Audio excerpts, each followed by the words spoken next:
kayo para sa ating panalangin. Maaari mo ba ang panguluhan ito, Kurt?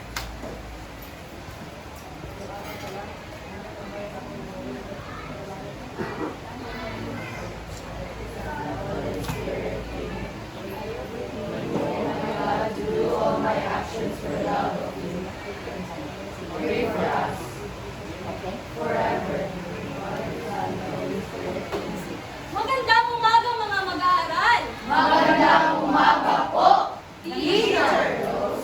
So bago kayo magsiupo, ay ayusin niyo muna ang inyong mga upuan at talunin ang mga kumakalat na basura sa inyong balik. Naayos na ba ng mga upuan? Ngayon, maaari na kayong magsiupo? Bido, may lumiban ba sa ating klase ngayon? Wala. Magaling dahil walang lumiban sa ating klase ngayon, ay bibigyan natin ng inyong mga sarili ng isang masigawang palakpakan. Sa ating klase ngayon, ay meron na po mga kasunduan kung paalala na dapat isundin. Tunais kung tandaan mo ang salitang kasi ang ibig sabihin sa letrang D, pakibasa. tiyakin na katahimikan ang mga laging sa klase. Kinakailangan na iwasan niyo ang pagiging maingay sa klase dahil kung sino sa inyo ang nakikita o naririnig kong nag-iingay ay babawasan mo kaagad ng puntos. Pangalawa sa letrang A, Aktibo makilahok sa mga gawain. so kinakailangan na ang bawat isa sa inyo ay makikilahok sa bawat aktibidad na ating gagawin. At sa letrang B, Kailangan makinig ng mabuti. so kinakailangan makinig kayo ng mabuti upang mas magaling yung maunawaan ang paksang ating tayo sa letrang S. Sundin ang panutong ibigay. So, kinakailangan na sundin nyo ang panutong aking ibibigay upang mas maging matiwasay ang daloy ng aking klase. At sa letrang I, itaas nyo lamang ang kanang kamay kung gusto nyo sumagot o kung meron kayong mga katanungan hinggil sa paksang ating katalakayan ngayon. At sa huling letra, ang letrang L, Laging alerto sa pagsagot ng mga katanungan. yan tama. So, kinakailangan na ang bawat isa sa inyo ay laging alerto sa bawat katanungan na aking ibabato sa inyo. Nagkakaintindihan ba tayo mga mag-aaral? Kung nagkakaintindihan, sabihin nyo nga, aba, syempre, nagkakaintindihan ba tayo mga mag-aaral? Aba, syempre! Ayan, magaling. Ngayon, sino sa inyo ang nakakaalala sa paksang ating tinalakay noong nakarang araw? First, tama. Ang bigyan natin ng tatlong bagsak si Kurt.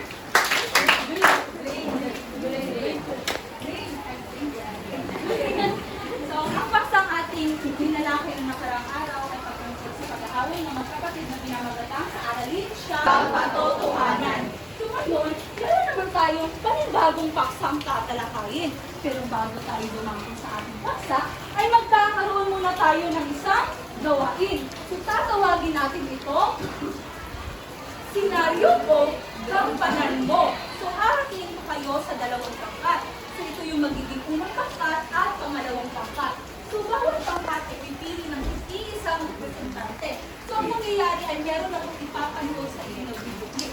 Ang gagawin niyo lamang ay gagawin niyo o gagayahin niyo ang video inyong napanood na may emosyon at damdamin. So, handa na bang manood ang lahat at makinig? Handa!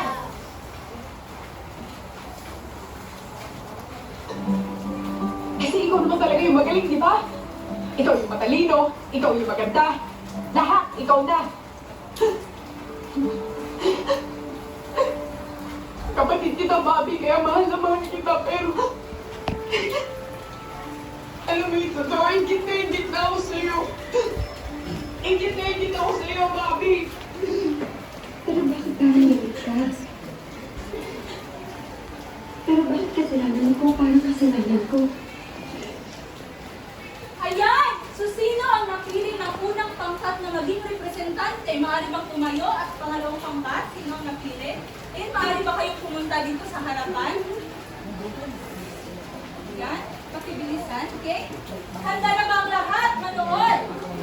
Ayan, okay? Sabay-sabay. Live! Camera, action! Ikaw naman talaga yung magaling, di ba? Ikaw na yung matalino, ikaw na yung ganda, lahat ikaw na. Mahal kita, Bobby. Pero, sa totoo lang, inggit na inggit ako sa'yo. Inggit na inggit ako sa'yo, Bobby. Pero bakit parang kasalanan ko? Bakit parang galit siya? Bakit kasalanan ko? Parang kasalanan ko.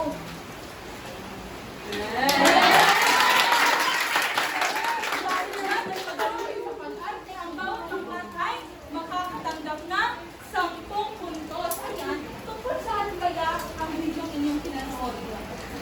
Tungkol saan kaya? Reading or dulutan? Tungkol sa pag-ingit, tama! So, ngayon, titignan natin kung hanggang saan dadalhin ang pangunahing tauhan sa kanilang pagkaingit. Pero bago yan, ay aalamin kung babasahin muna natin ang ating magiging layunin. So, nais ko na ang unang pangkat ang magbabasa sa ating ng layunin sa letra A sa ating layunin. Habang ang pangalawang pangkat naman ang magbabasa sa pangalawang sa letra B sa ating layunin. At sabay-sabay na naman babasahin ang pangatlong nating layunin sa letra C. Nagkakaunawaan ba tayo mga mag-aaral? Yes, ako muna, susundan ito ng una, pangalawa at sabay-sabay. Pagkatapos ng aralin, siyang napupunan ko ng mag-aaral ay inaasahang Natutukoy ang napakatapang sa mga isyong kinalaman sa bahagi ang sariling damdamin at interpretasyon sa isang pangyayari sa hanggan na may ugnay sa sariling karanasan. Nakabuo ng Venn diagram tungkol sa magkakaroon at pagkakaiba ng mga katangian na pangnahitauhan ng iyong sarili. Yan, so, ito ang magiging layunin natin na ating matamo sa umaga ito. Dahil ang ating paksang tatalakayin ay tungkol sa aralin 10 na pinamagatang pakibasa. Ang katampuasan ni Don Pedro at Don Diego. Yan. So, sa ating talakayan ngayon, sa paksang ating tatalakayan ngayon, ay meron kayong matatagpuan mga malililang na salita. So, upang mas madali mong maunawaan, ay tumako muna tayo sa ating talasalitaan. So, ang ating talasalitaan ay naglalaman ng 3 mahihirap na salita. Pakibasa. Gabay, nanlulugo, napabadha.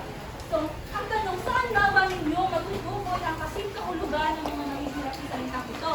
Dito nyo matutukoy o makahanap ang kasing kahulugan ng mga mahihirap na salitang inyong makikita sa pisara dito sa ating sa loob ng hawla. So, dito nyo tutukoy o hahanapin ang kasing kahulugan. So, sino ang gustong maghanap ng kasing kahulugan ng mga salita? Okay, Kurt, Denise, Joran, Eugene. Maaari ba kayong tumayo? Kunin doon sa hawla ang kasing kahulugan ng mga salita.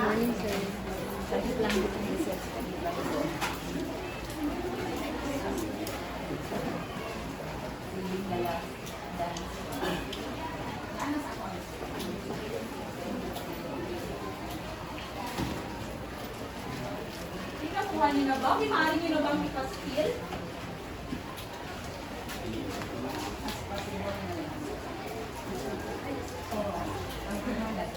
Ayan.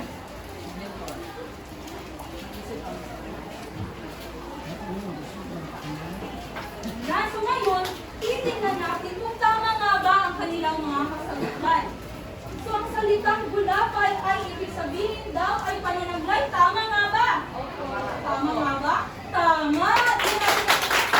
Ang salitang nanlulugo ay nanghihina. Tama nga ba? Tama! Nanghihina, magaling! Ang salitang napabadha at ibig sabihin daw ay napansin. Tama nga ba? Tama! Magaling! Kung sino sa inyo ang makagagawa ng isang pangungusap gamit ang salitang gulapay?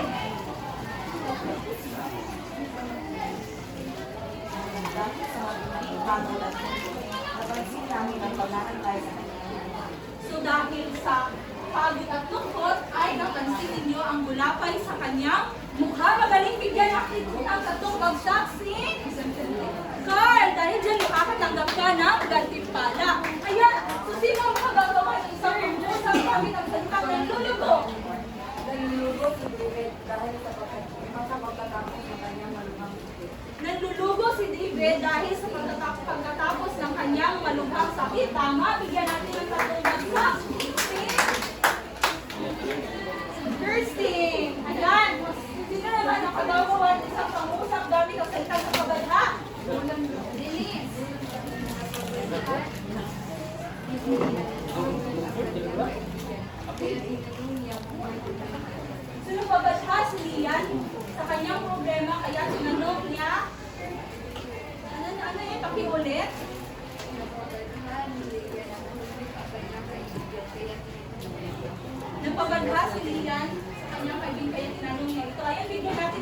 pagsakit. Danis. Ayan. So ngayon, dahil nalaman na ninyo ang kasing kahulugan ng mga mahihirap na salita, ating matatagpuan sa ating talakayan ay dadako na tayo sa ating formal na talakayan. So sa umagang ito, upang mag-iba naman, imbis na magpapakita ako sa inyo ng video, ay kakantahin natin ang ating magiging paspaksa. Gusto niyo ba kumanta mga mag-aaral? Oo! Ano nga yung sinabi ko? Aba, syempre. Gusto niyo ba kumanta mga mag-aaral? Aba, syempre! Ayan! So bago ang lahat, ay bibigyan ko muna kayo ng tig-iisang kopya ng kanta. Ayan, pakipasa. Pakipasa.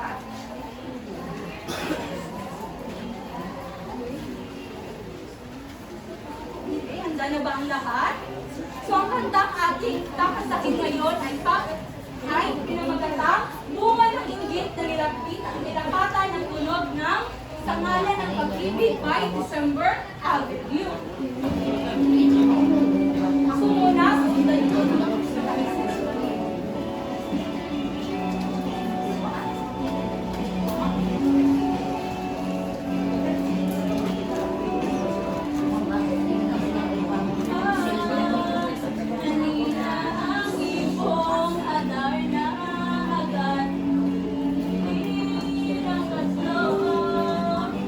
ngunit panganay, Macedon Petros, sama pa lang tanong.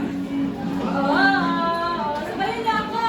Ang balak niya ay tuwing kay Don Juan, pamatar ng ramuhang upang maging bida sa verbal niya. Kaya naman kanyang pinulungan, sinulentong mahina at kumalik sa kasamaan. Kaya ang napakabuting si Don Juan ay binugbog ng dalawang pinagtulungan. Suntok tadyak sa katawan, kanyang nakuha. At ito ay magawa ng dahil sa pagkaingin. Ay makarating na sa kanilang lalangin pong harana. Haring Amay, nakakitinuhan ang pakiramdam. Ngunit ang kanyang makuna, buhay di kasama, agad na tinanong ang dalawa. At ang sagot sa kanilang ama, di namin nakita, kasiyahan ng hari na wala. At ang ibong ardar na ay di pa kumata, dahil si Don Juan tagumpay wala pa. Haring Fernando talagang sobrang nagtaka. Ipapahala na, bakit biglang pumangit pa? Tingnan mo natin kung wow! You're the best singer! Ayan, nagustuhan niyo ba ang kwento mga mag-aaral? Oo! Bakit niyo nagustuhan ang kanta? Ha? Maganda ba ang tono nito? Opo. Naintindihan niyo ba ng mabuti ang mensahe ng kanta? Opo. Upang mas lalo niyo pang maunawaan ang ating paksa, ay meron akong ipapakita sa inyo na mga sakdong. So, nang makitang gulapay na halos hindi umina, hawlat ibon ay kinuha nagsiuwi sa Birmania. Sa palasyo nang dumating ang magkapatid na taksil, sa amay agad nagtulog ang adarnay dala namin. So, sino ang makapagbibigay ng sariling interpretasyon sa sakdong sa una at pangalawang sakdong na ilan? So, sino? Paalala, kapag sino ang sasagot, ito ay may katumbas na puntos. At ganun pala. So, sino sa inyo? Sariling interpretasyon lang. Gian, maaari mo bang ibahagi yung sariling interpretasyon? partisipasyon sa una at pangalawa? Ang ibig sabihin nito ay kilala na ang bawat sa unang teksto ay sinabi sina Angela, halos hindi na makahinga at pananamlay ang nararamdaman ng ibo. Pananamlay Angela at Armanalay sa palasyo ng dumating ang mga kapatid ng sinasambay ang nagturing ang kasalanay para kami. Ang ibig sabihin nito ay paggawin ng dalawang kapatid ay sinabi nito sa hari na dala nilang maganda. Ayan, bigyan natin ng tatlong bagsak si Gian! Ka ng gantimpala. So makikita natin sa kanta natin, kinanta na binugbog ng dalawang magkapatid na sina Don Diego at Don Pedro ang kanyang bunsong kapatid na si Don Juan. At bumalik ito sa kaharian ng Albania at dinatna nilang nakaratay pa rin ang kanilang amang hari na si Hari Fernando. So, nagpumilit bumangon si Hari Fernando at sabik na iyakap ang kanyang dalawang anak dahil sa matagal na pagkawalay nito sa kanya. Ngunit biglang nanlumos si Hari Fernando nang makita niyang hindi kasama ng magkapatid ang kanyang bunsong anak na si Don Juan. Kaya tinanong ng hari ang magkapatid kung nasaan si Don Juan. Ngunit ang sagot lamang ng magkapatid ay hindi nila alam. So, agad naman iniharap ng magkapatid sa hari ang tibok Adana. Ngunit nagulat ang hari dahil pangit at lulubo-lubo ang itsura nito. Kaya, dahil sa pag-aalala, natitiyak ng hari na sa hitsura pa lang ng tibok Adana ay imbis na makapapagaling ito ng may sakit, ay mas lalo ka itong luluha. Ayan. Dito naman tayo sa pangatlo at pang-apat na saklong pakibasa.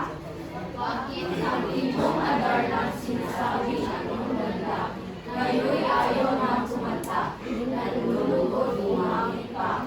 Sa gayong pagkakala ni Suluan, sa lalo'y nakatang mukha, ay nakakapagpapasa. Ayan, so sino ang makapagbabahagi ng sarili impormasyon sa tatlo at pang-apat na saklong? Sino? Jeff? Unang saklaw ay ang ibong adar na ay nasilira dahil ang iyang may-ari o nanakuha ay si Don Juan at binubugman si Don Juan at dinala ang ibong adar na sa palasyo. Ayan, bigyan natin ang apat na bagsak si Jeff! Ayan. Sa mga pangatlo at pang-apat na saklong pinapakimaki, lumipas na ang ilang mga araw, ay mas lalo pang luluha ang sakit ng Haring Fernando dahil hindi pa rin kumakanta ang ibong Adarna dahil hindi pa bumabalik ang totoong nagmamayari na sa kanya na si Don Juan. Kaya, nais ng ibong Adarna, umaasa ang ibong Adarna na buhay pa rin ang prinsipe na si Don Juan at patutuklasan din ng hari at reyna ang pagtataksil na ginawa ng kanyang dalawa pang anak na si Don Pedro at Don Diego. Okay. Meron pa ba kayong mga katanungan sa pagsang ating tinalakay? Meron pa ba? Ha? Meron, wala na. Subatit kung naunawaan nyo na ang pagsang ating tinalakay. Kaya ngayon, susukatin ko ang inyong mga kaalaman at natutunan sa ating pagsang tinalakay. Yan. So naranasan mo na bang mainggit sa iba? Oo o hindi? Ano ang iyong nararamdaman sa panahong iyon? Precious, naranasan mo na bang mainggit sa iba? Oo, hindi. At bakit?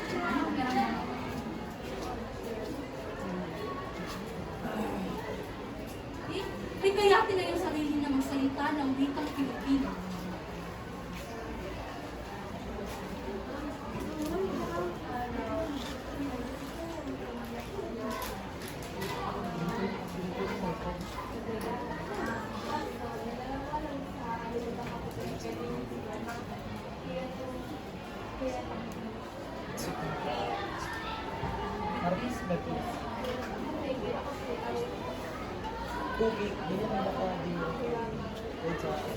Ano yung nakaramdaman ka ba nararamdaman mo?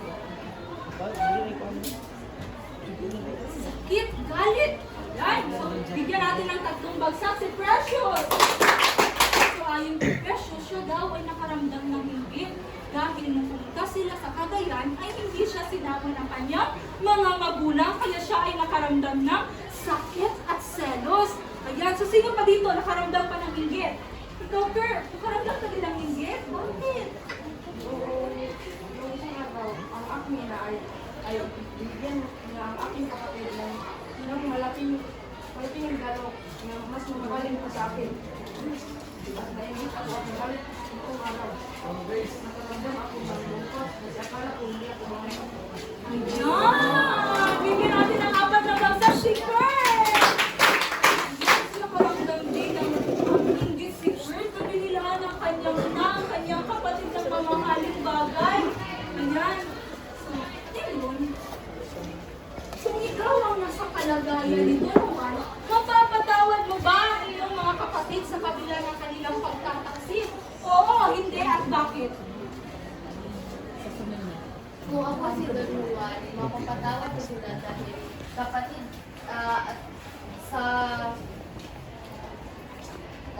dahil kapatid ko siya at wala tayong magagawa dun dahil minsan ay mayroon talaga tayong mabubuo na kaingitan sa ating mga kapatid. Yan, bigyan natin ng 4 na bagsak din si Juliana. Sabi ni Juliana, mapapatawad daw niya ang kanyang kapatid kung siya ang nasa kalagayan ni Don Juan. Tama nga yung sinabi ni Juliana, no? Dahil ang pagpapatawad isang paraan upang mapanatili ang kapayapaan sa puso. So, hindi ibig sabihin na ikaw ay nagpapatawad, di makakalimutan mo na ang kanyang nagawang kasalanan. So, kinakailangan niya lamang itama ang kanyang mga pagkakamaling nagawa upang tuluyan mo siyang mapapatawad ng dasal. Ayan. Isa sa mga suliraning panlipunan ay ang krimen. Sa tingin mo bilang mag-aaral, paano mo maiigsan o masusolusyonan? Ayan. So, sino ang makapagbabahagi ng kanya? Bigyan natin din ng pagkakataon si Johan. Alam mo, meron siyang alam dahil na siya ay nag-iisip. Isa sa mga sinalaling kalipunan ay ang krimen. Dahil dito sa krimen, marami ang mga tao na nagkakadrama sa mga prison dahil dito, hindi sila nakakapag-aral at hindi sila nabigyan ng mga putir na munting buhay ng kanyang pamilya. Dahil dito, masusolusyonan natin ito sa pamamagitan ng pagpamba ng mga drugs at mga gawain hindi kaamin-amin ng sa mga tao. Ayan, bigyan natin ng 4 na bagsak din si Kurt. Sabay-sabay! Ay, Johan!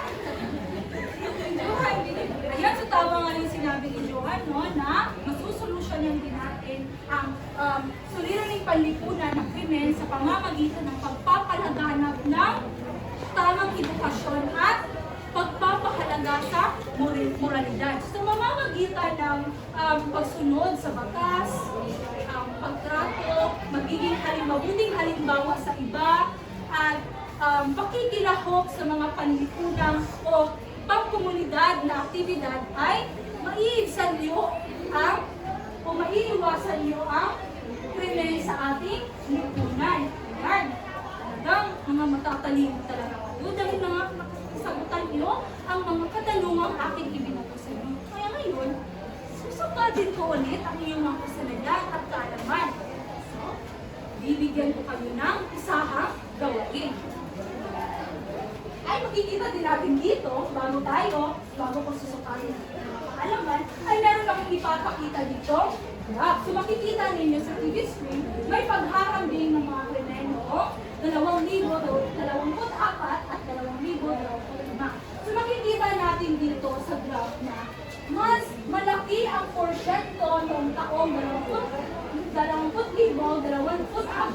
sa pagnanakaw at robbery kaysa sa taon ngayon. Makikita din natin na sa panggagas sa kategorya ng pagkakasal ng krimen ay makikita natin na malaki ang porsyento ng krimen na nangyari noong taong 2024 at pati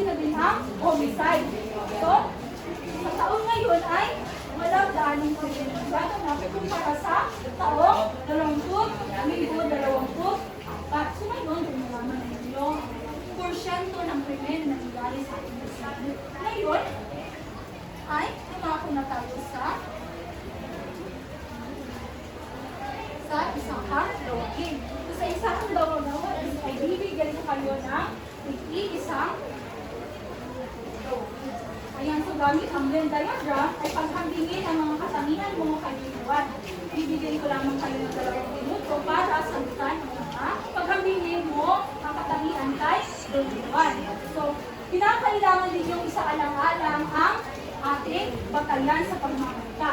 So ngayon, makakuha ng 10 puntos kung ang nilalaman at organisasyon ng mga kaisipan o mensahe ay lubos nyo na ipapahatid ang nilalaman ng kaisipan na nais nyo parating. Kayo naman ay makakuha ng 7 puntos kung ipapahatid ang nilalaman ng kaisipan na nais nyo parating. 5 puntos naman kung di gaano ipaparating ang nilalaman ng kaisipan. Sa kalinisan, kayo din makakuha ng 10 puntos kung lubos na pinakitaan ng kalinisan ang pagkatala ng mga informasyon at 7 puntos naman kung pinakitaan lamang ng kalinisan. At wastong magamit ng balarila at baybay na mga salita, kayo ay makakuha ng 10 puntos kung lubos na malinaw at tama ang balarilang ginamit at pagbabaybay ng salita. At 7 puntos din naman kung malinaw lamang ang balarilang ginamit at pagbabaybay ng mga salita. Nagkakaunawaan ba tayo mga nag-aaral? Ayan, so bibigyan ko kayo pakipasa sa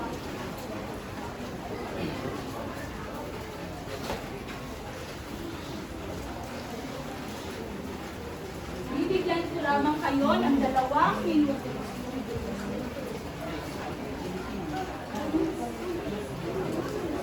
At pagkatapos, pipili ako ng isang mag-aaral na siyang magbabahagi dito sa kamutan. Kulang, meron ba dyan? Natira?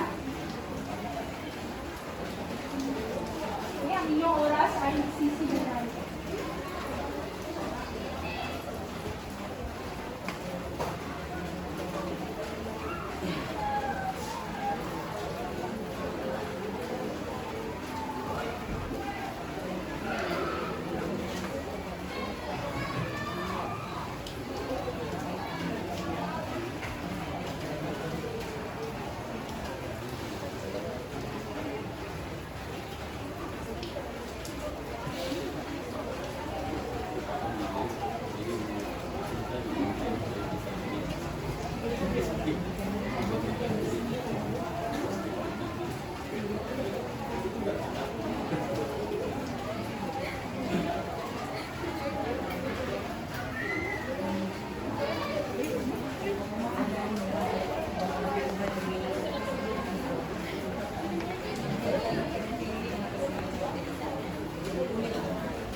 Meron na lamang kayong 4 segundo.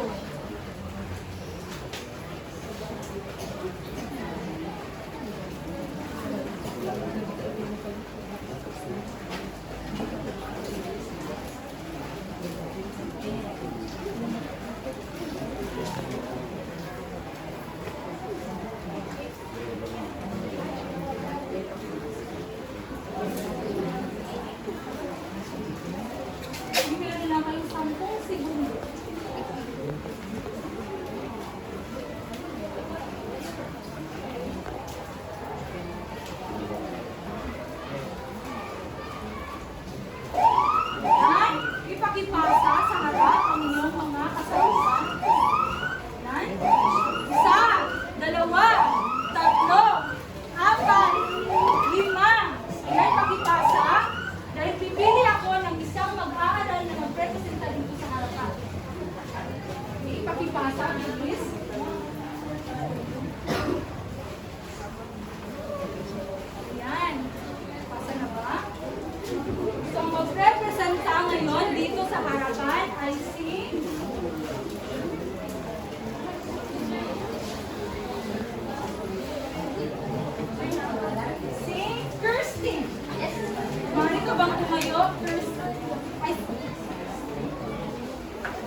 ang iyong kasagutan?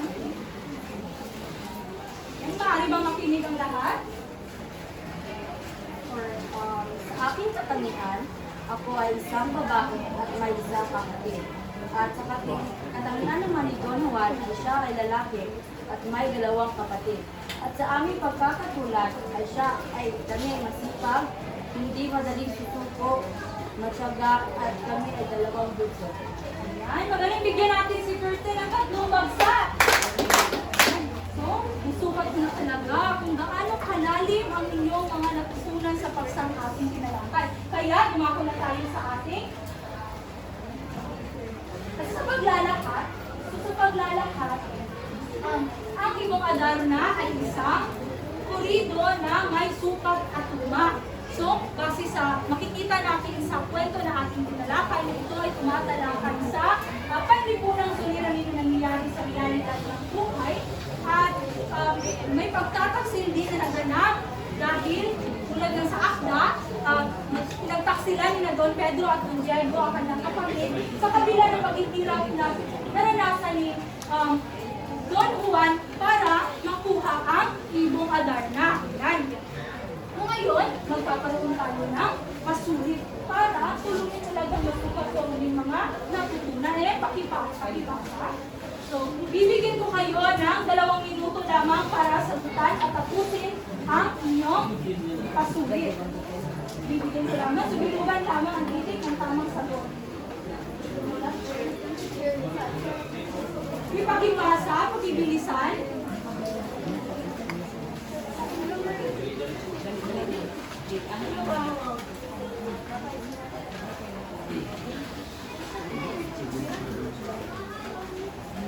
Bilugan lamang ang titik ng tamang sagot.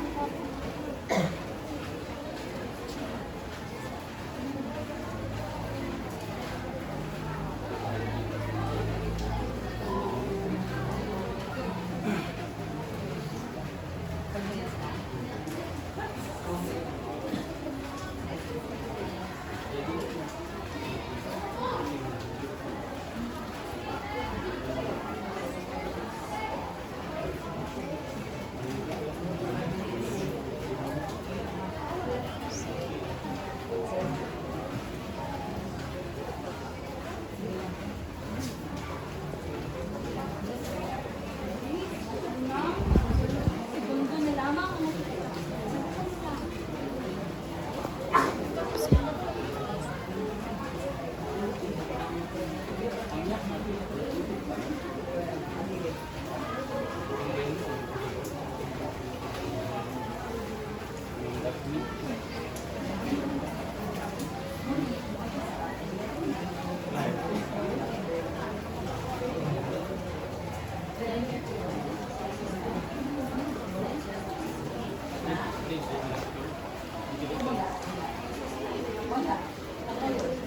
ang bata lang.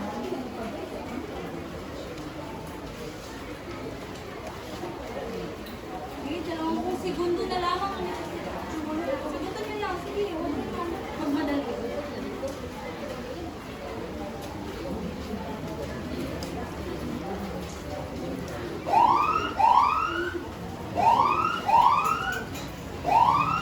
Tapos na ba?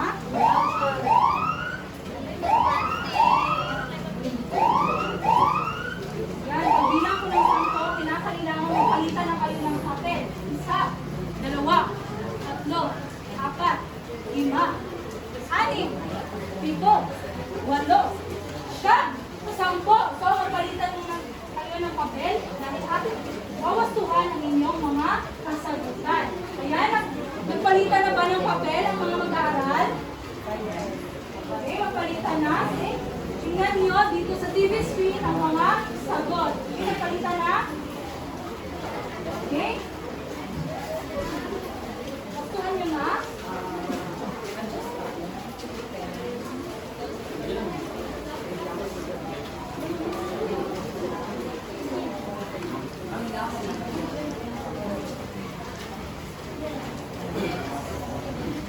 Yan.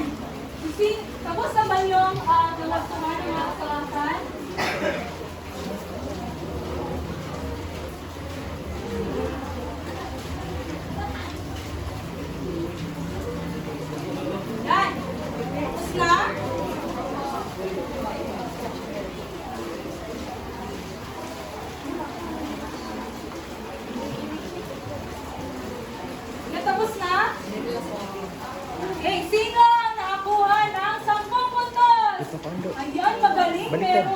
dalawa, tatlo, apat, lima, anim, pito, walo, walong. Nakakuha ng perfect score. Siyam. Walo. Pito. Wala na. Anim. Isa, dalawa, lima. Wala na. Ayan, magaling. Bigyan natin ng sigabang palakpakan ng inyong mga sarili. Ayan, dahil mahal na mahal kayo, ay meron akong ipapagawa sa inyo.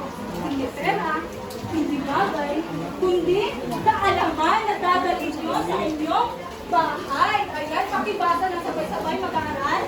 Magbigay ng